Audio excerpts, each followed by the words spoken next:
예, 이어서 7장 2차 산업혁명 시대에 발현된 기업가 정신 사례를 한번 고찰해 보도록 하겠습니다.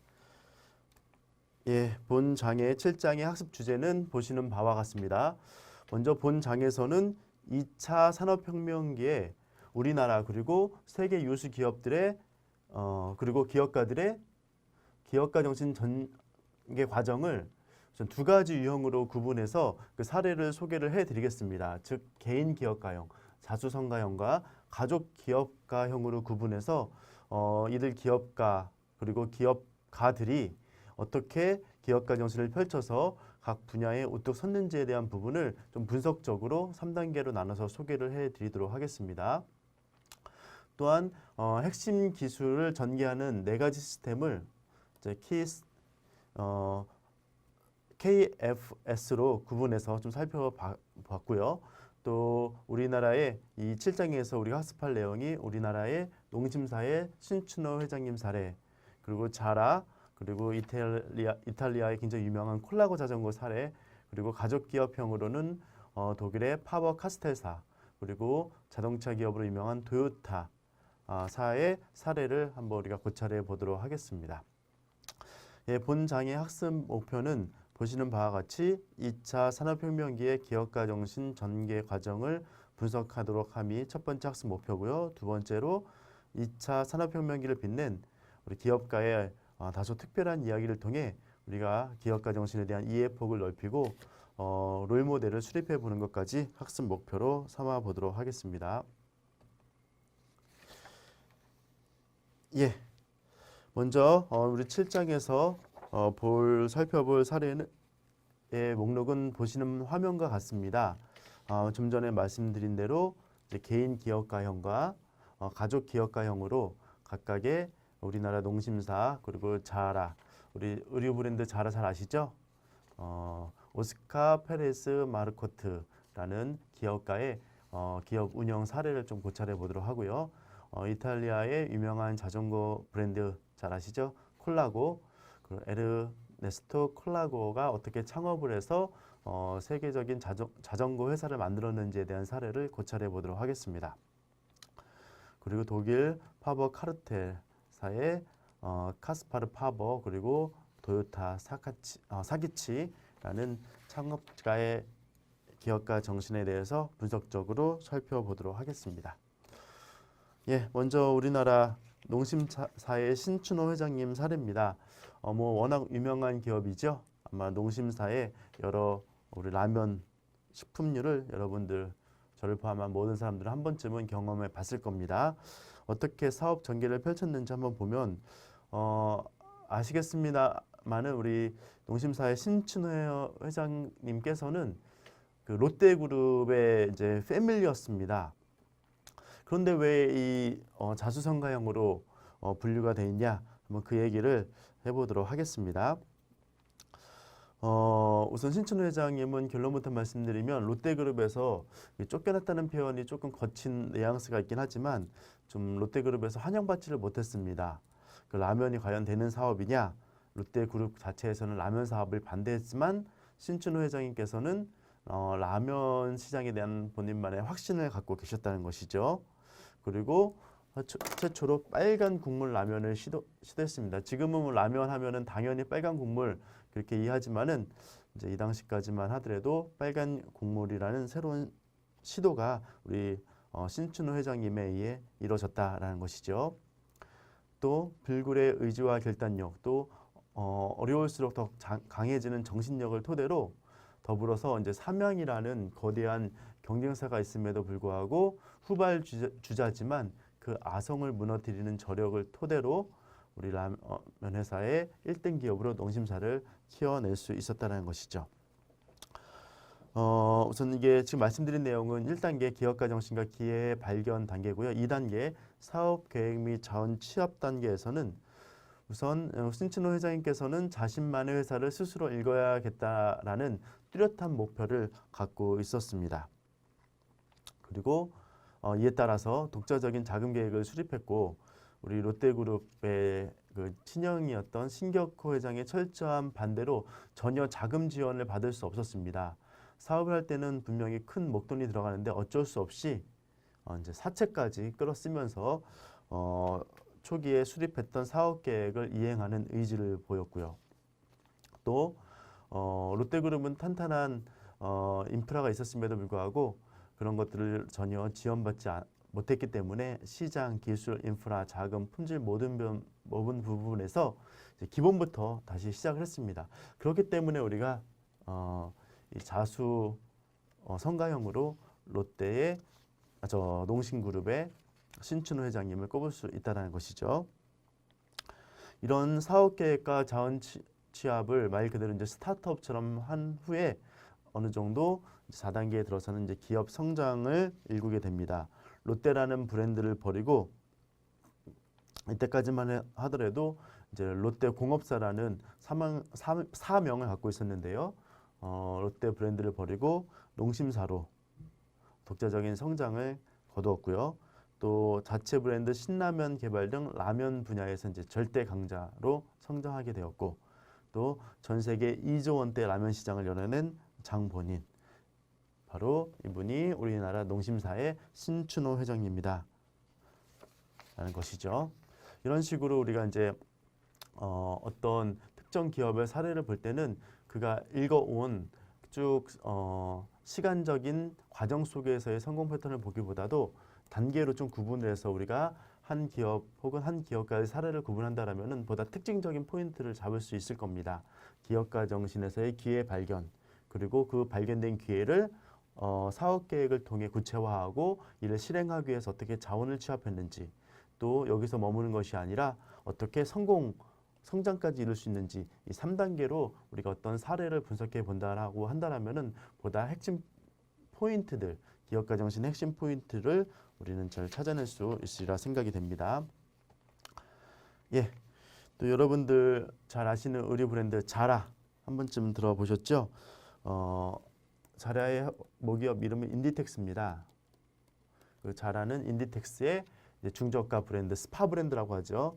그 1등 기업이고, 이 창업자는 오스카 페레즈 마르코트라는 사람입니다. 이 자라의 사례도 보시는 것처럼 3단계로 좀 구분할 텐데요. 사실 자라의 사례는 이 경영학 교과서에서 굉장히 많이 다뤄지고 또 깊이 있게 다뤄지고 있습니다. 하지만 우리가 이제 시간 관계상 또 우리가 기업가 정신의 단계별 포인트만 보는 거기 때문에 핵심 내용만 간략하게 좀 들여다보고요. 자라에 대해서 깊이 있는 학습을 원하시는 분들은 이 내용을 토대로, 전반적인 이해를 토대로 다양한 자료를 통해서 학습할 수 있다면 굉장히 우리가 경영학적 지식을 쌓는 데 큰 도움이 되리라 생각이 됩니다. 예, 먼저 1단계 기업가 정신 기회 발견 단계로 보면 우선 패션계의 트렌드를 선도하는 패스트 무브 전략을 구가했다는 겁니다. 지금은 이 패스트 무브 전략, 빠르게 움직인다는 의미죠. 많은 의류 스파 브랜드에서 당연히 취하고 있었습니다만은 그전에는 그렇지는 않았습니다. 굉장히 많은 연구 개발 그리고 많은 물적 자원이 투입돼서 그 의류 트렌드가 굉장히 이렇게 지금처럼 빠르게 변하지 않았는데 자라가 이를 선도했다는 것이죠. 실용주의 디자인, 또 유행에 민감하고 신속한 반응, 고급 이미지 브랜드, 그리고 속도 우선주의, 생산 시간의 최소화, 다품종 소량 생산 방식, 대규모 공장 자체 운영, 색다른 유니크한 매장 등 다양한 마케팅 촉진을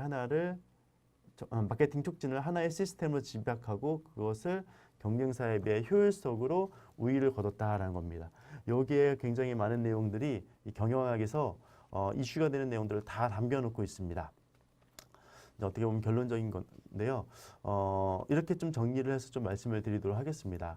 사실 모든 의류 브랜드의 고민은 뭐겠습니까? 재고 부담입니다. 재고. 즉 특정 의류를 디자인화된 의류를 출시했는데 이 의류가 도대체 시장에서 얼마나 팔릴지 모른다는 거예요. 물론 지금 같은 시기에는 많은 이제 분석 프로그램이 도입돼서 어느 정도 예측을 할 수 있습니다만은 과거에는 더 어려웠겠죠.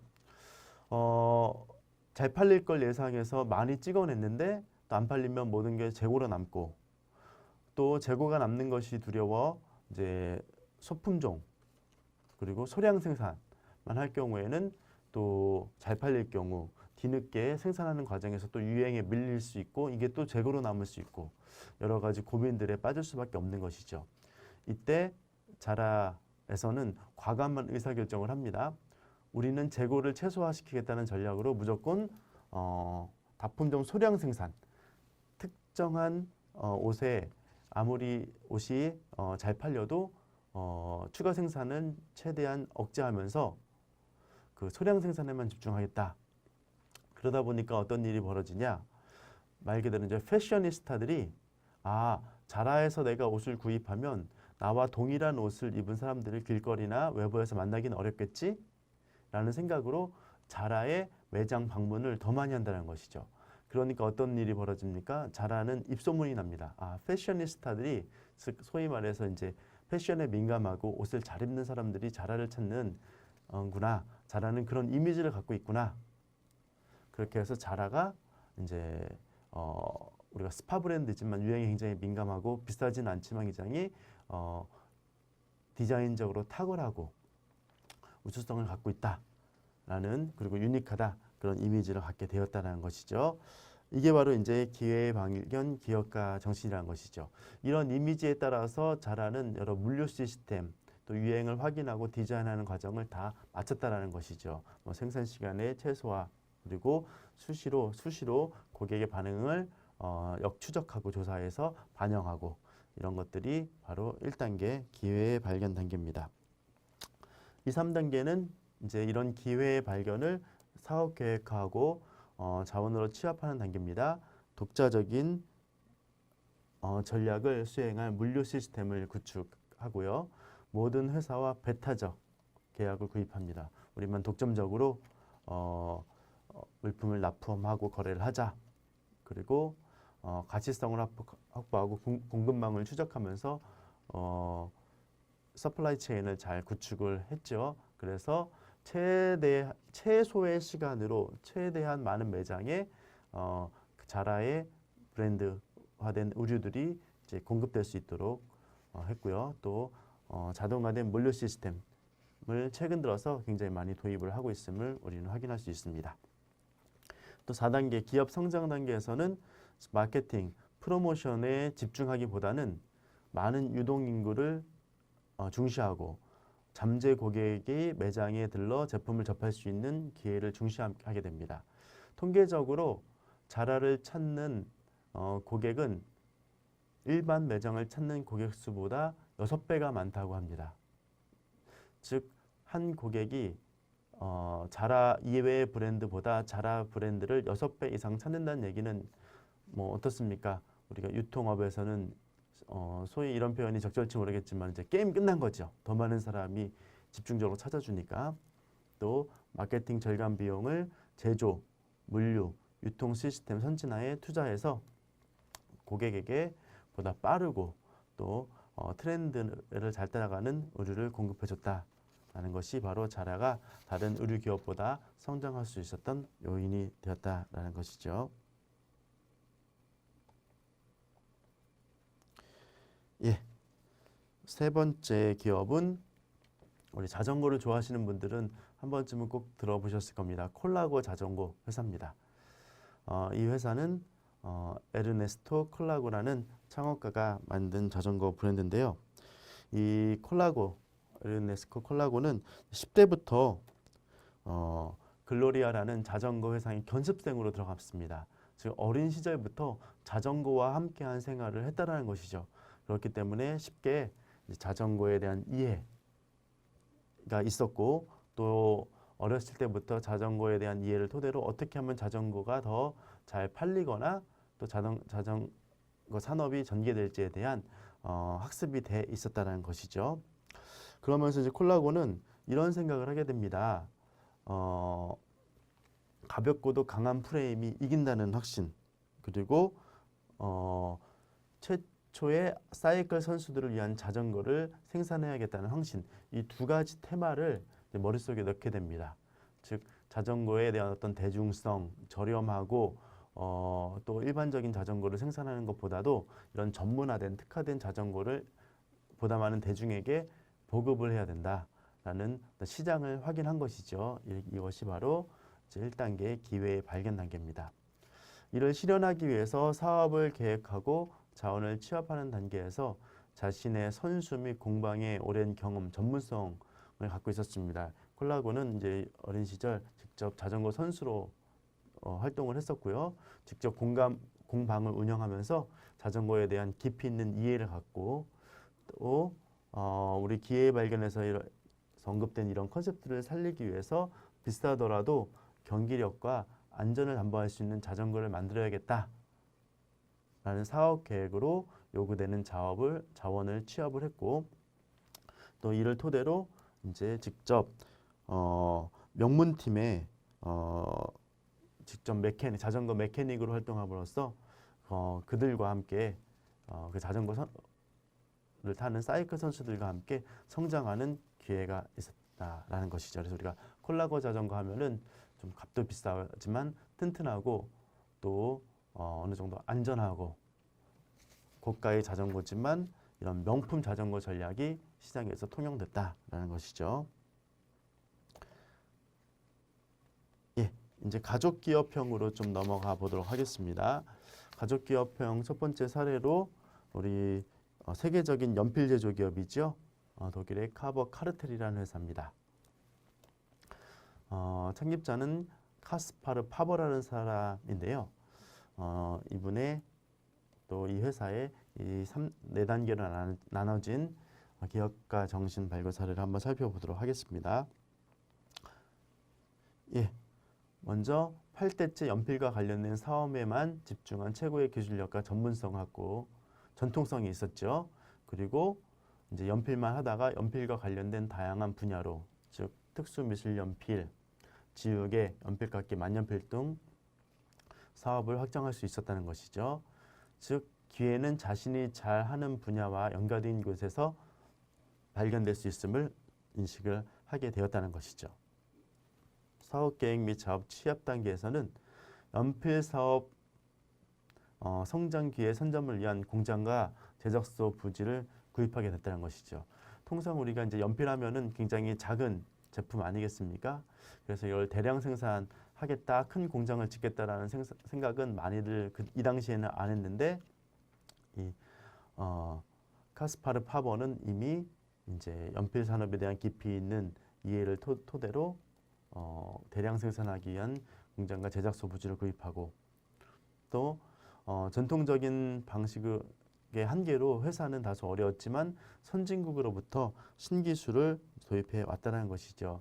당시 독일은 이쪽 필기구, 연필 분야에서 선진국은 아니었습니다. 당시 이제 프랑스와 영국이 이쪽 분야에서는 선진국이었는데 그들로부터 신기술을 위한 습득을 위한 투자를 적극적으로 유치하고 직접 하기도 해서 점점 회사를 확장할 수 있었다는 것이죠. 4단계 기업 성장 단계에서는 이제 흑연 광산에서 1등급 원자재를 확보를 하고 AW 파버라는 상표로 최초의 필기구를 브랜드화합니다. 그리고 공장을 현대화하고 또 작업의 합리화, 효율성을 추가하고 또 우리 이 파버 카르텔이 굉장히 또 좋은 인정을 받는 요소 중에 하나가 우수한 작업 환경을 통한 사람 중심의 경영을 펼쳤다는 겁니다. 공장의 근로자를 하나의 부품이나 부속, 비용으로 보는 것이 아니라 자원으로 여겨서 좋은 대우를 해주면서 회사가 성장하면서 개인도 성장할 수 있는 그런 경영을 펼쳤기에 우리 260년이 넘는 전통기업 이 파버 카르텔이 지금도 이 경영학에서 좋은 사례로 회자되고 있는 것 같습니다. 예, 가족기업형 이제 우리 잘 아는 도요타 자동차의 도요타 사키치라는 기업가를 소개를 해드리도록 하겠습니다. 먼저 1단계 기회의 발견 단계에서는 우선 아버지에 의해서 목수 기술을 익히게 되고 또 특허법에 대한 학습을 유년 시절부터 하게 됩니다. 또 특허 관련돼서는 당연히 이제 발명의 중요성, 또 발명을 한 후 특허를 해야 된다는 필요성을 이제 하게 된다는 것이죠. 또 이 도요타 사키치는 이미 일찍이 그런 이해를 토대로 자동 방직기를 발명하고 이 자동 방직기 기술을 영국의 플랜트사에 양도하면서 어느 정도 목돈을 벌게 됩니다. 그러면서 축적된 기술과 자본을 자동차 제조 투자에 대한 확신으로 이제 이해하고 있었다는 것이죠. 미래 자동차 시장을 내다보는 어떤 선구안이 있었다는 겁니다. 이를 통해 이제 2단계에서는 도요타를 브랜드화하게 됩니다. 그리고 우리 한국 전쟁으로 이제 우리나라와 가까이 있었던 일본에서 미국으로부터 트럭 발주를 받아서 사업 기반을 수립하게 됩니다. 이때부터 이제 도요타가 성장을 할 수 있었다는 것이죠. 4단계 기업 성장 단계입니다. 도요타는 일본 브랜드다 보니까 아무래도 일본은 이 당시에 비포장 도로가 많아서 비포장 도로에 맞는 어떤 자동차를 많이 설계를 하고 생산을 했는데 미국에 수출하면서 미국에는 일본보다는 포장 도로가 많이 있었습니다. 근데 포장 도로에 대한 대비 부족으로 이제 실패를 거둘 수밖에 없었다는 것이죠. 즉 포장 도로는 아무래도 자동차의 어떤 안정감이 중요한데 비포장 도로에 익숙했던 당시 도요타 차량은 떨림이 심했다는 것이죠. 그래서 이때 큰 실패를 거뒀지만 이를 어떻게 한번 개선할 것인가에 대한 부분을 도요타에서는 많이 고민했고 또 연비, 성능, 가격 면에서 우위를 통한 자동차 종주국과 정면 승부를 펼칩니다. 또 세계를 휩쓴 오일 쇼크로 작고 연비 좋은 차에 대한 시장이 폭증하게 되는 것이죠. 도요타는 아무래도 다른 미국의 큰 포드 자동차보다 이제 작은 자동차를 많이 만들었고 연비가 좋은 자동차를 많이 만들었는데 이게 미국 시장에서 소위 말해 이제 먹혔다는 것이죠. 그러면서 지금 보시는 것처럼 캠리부터 렉서스까지 수많은 히트작으로 전 세계 시가총액 1위 기업으로까지 성장을 했습니다. 물론 지금은 뭐 테슬라 자동차로 인해서 이제 시가총액 1위 자리는 뺏기긴 했습니다만은 어찌됐든 간에 이제 내연기관 자동차 세계 1등 기업 하면 도요타라는 부분은 누구 하나 부정하지는 않을 것 같습니다. 네, 보시는 것은 세계 매출 순위 탑 10을 봤을 때 2019년 기준 도요타 자동차가 이제 세계 10위에 랭크되어 있음을 확인한 하나의 참고 자료고요. 예, 다음부터 보실 것은 이제 시대를 빛낸 기업가의 이야기를 한번 소개를 좀 해드리도록 하겠습니다. 우리 벤츠 자동차 회사 잘 아시죠? 사실 벤츠 자동차의 창립자는 이제 칼 벤츠인데 여기 베르다 벤츠는 칼 벤츠의 사실 부인입니다. 왜 벤츠 자동차를 창립한 사람을 소개하지 않고 그 부인을 소개하는지에 대한 부분을 좀 간략하게 좀 말씀을 드리도록 하겠습니다. 이 사례들도 보시는 것처럼 1단계 기업가 정신 기회의 발견, 2단계 이를 구현하기 위해서 사업 계획을 어떻게 했고 자원을 취합했는지에 대한 부분, 또 그를 통해 어떻게 성장시켰는지에 대한 부분으로 나눠 소개를 해드리도록 하겠습니다. 계속 이제 같은 패턴으로 소개를 해드리는데 우리가 어떤 사례를 볼 때는 이 3단계 혹은 4단계로 구분해서 사례를 본다라면은 어떤 특정 사례가 보다 일목요연하게 우리에게 시사점을 제공해 줄 수 있을 겁니다. 먼저 이제 칼 벤츠에 의해서 벤츠 코퍼레이션이라는 회사가 설립이 되었고요. 또 자신의 꿈대로 이제 말없는 마차를 만들고자 하는 시도가 있었습니다. 또 자전거에서 힌트를 얻어 페이턴트 모터바겐 모델을 만들었고 최초의 자동차 특허를 취득하게 됩니다. 예, 이렇게 해서 이제 기회 발견 단계가 됐고요. 2단계 사업 계획, 자원 취합 단계에서는 완벽주의자였던 칼 벤츠의 연구 속에 후속 모델 공개는 계속 지연되는 상황에서 부인인 베르타 벤츠의 실행력이 빛났다라는 것이죠.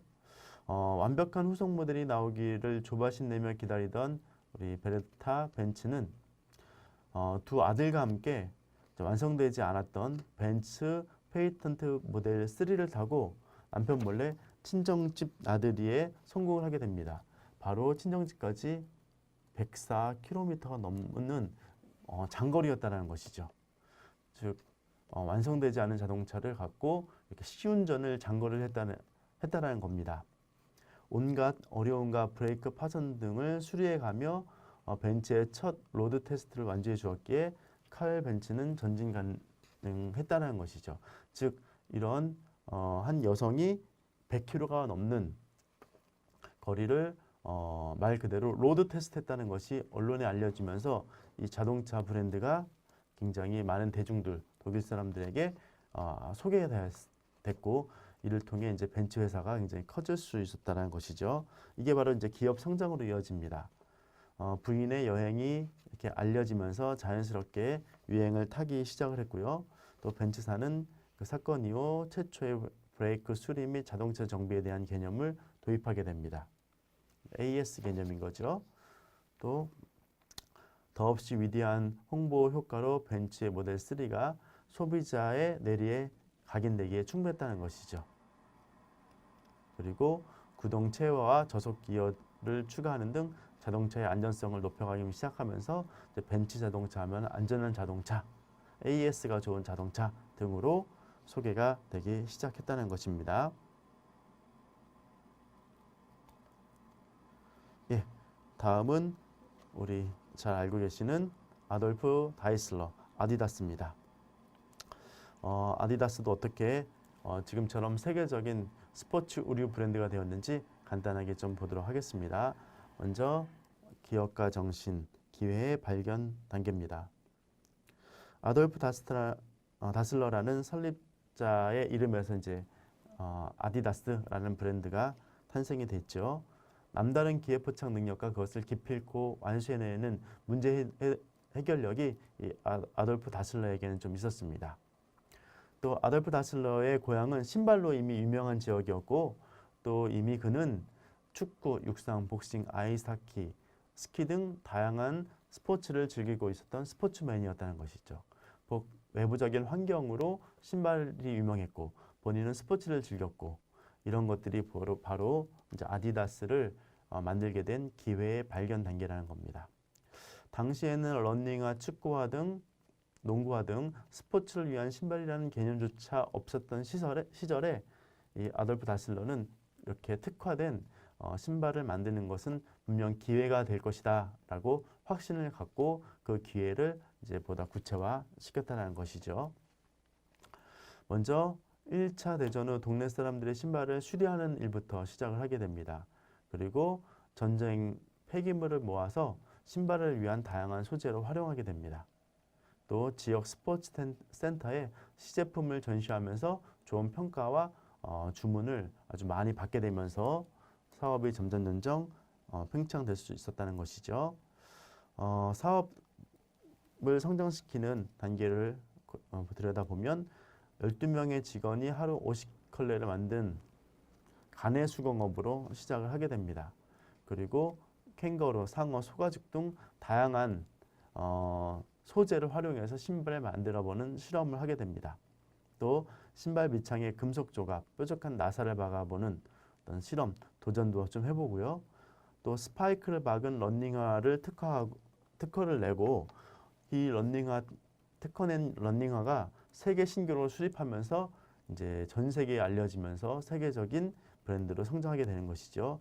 더 나아가 올림픽에서 4개의 금메달을 수상하면서 세계적으로 홍보가 되었고, 또 소독 축구팀이 당시 우승 후보인 헝가리를 이기면서 우승하게 되었고, 이후 축구화 등 스포츠화의 저변 확대의 기회를 차지하게 된다는 것이죠. 이것이 바로 아디다스가 세계적인 스포츠 의류 기업으로 성장하게 된 하나의 과정이다라고 말씀드릴 수 있겠습니다. 예, 다음 보시는 것은 우리 커넬 샌더스의 KFC입니다. 너무 잘 아는 우리 패스트푸드 브랜드죠. 어떻게 세계적인 패스트푸드 브랜드가 됐는지 또 간략하게 살펴보도록 하겠습니다. 먼저 기업가 정신 및 기회의 발견 단계에서는 많이 들어보셨을 겁니다. 거절의 연속이었어요. 1008번 이나 거절당하고도 기어코 계약을 따는 의지, 그리고 7세에 불과한 시절부터 창립자인 커넬 샌더스는 2명의 동생들을 건사하며 집에서 이제 본인이 요리를 시작했고 13세에 가출하면서 독립적인 삶을 시작하게 됩니다. 하지만 어린 시절부터 말 그대로 산전수전 다 겪으면서 다양한 사회 경험을 했지만 말 그대로 일용직의 삶이었습니다. 40세까지 안정적인 직업을 갖지 못했죠. 그러다가 이제 어느 한날 주유소를 인수하며 요리를 판매하기 시작합니다. 어떻습니까? 주유소에 오는 사람들은 주유를 하러 오는 사람이기 때문에 잠깐 짧은 시간에 들려가는 사람입니다. 그렇다면은 그들에게 음식을 판매하려면 장시간 소요되는 요리를 하기보다도 짧은 시간에 빨리 음식을 제공해 줘야 되는 한계가 좀 있었다는 것이죠. 그래서 30분 이내에 요리한 게는 이제 치킨을 빨리 제공해 줘야겠다라고 생각을 하게 됩니다. 이렇게 해서 이제 주유소에서 시작한 그 레스토랑이 이제 패스트푸드, 빨리 제공되는 음식으로 점점 알려지자 이제 프랜차이즈 사업을 본격적으로 추진하게 됩니다. 즉 레시피를 개발하고 빨리 신속하게 고객에게 서브하는 방법들을 이제 다양한 레스토랑에 전수하기 시작했다는 것이죠. 이를 위한 하나의 방법으로 압력솥을 닭튀김용으로 응용하게 되었고 또 모든 제조 공정과 재료를 표준화하면서 속도와 맛을 어느 매장이건 동일하게 제공하는 시스템을 구축하게 됩니다. 또 8분 만에 튀겨내는 자신만의 시스템을 개발해서 이런 것들을 토대로 이제 보다 프랜차이즈를 확대하기 위해서 자신의 자동차에 맞춤형 보일러, 향신료, 밀가루, 기름, 닭고기를 담은 아이스박스를 싣고 아내와 함께 켄터키 지역을 여행하면서 레시피를 판매하러 다니게 됩니다. 하지만 당시에 이런 패스트푸드에 대한 이해도가 너무 짧았고 또 압력 프라이기의 위험성 등이 있었고 그래서 계약을 아까 말씀드린 것처럼 1008번이나 실패하거나 거절당하게 됩니다. 그러던 중에 본인은 좀 잊고 있었죠. 근데 어느 날 자신 몰래 자신의 레시피를 도용하여 사업을 키우고 있던 함원을 만나게 됩니다. 평소 우리 같은 경우는 굉장히 배신감에 고소라도 치겠지만은 이 커넬 샌더스는 함원의 어떤 성공을 보면서 내 아이템이 이렇게 누군가에 의해서 성공하는 것은 분명히 시장에서의 가능성이 있다라고 긍정적으로 해석하며 자신감을 회복하게 됩니다.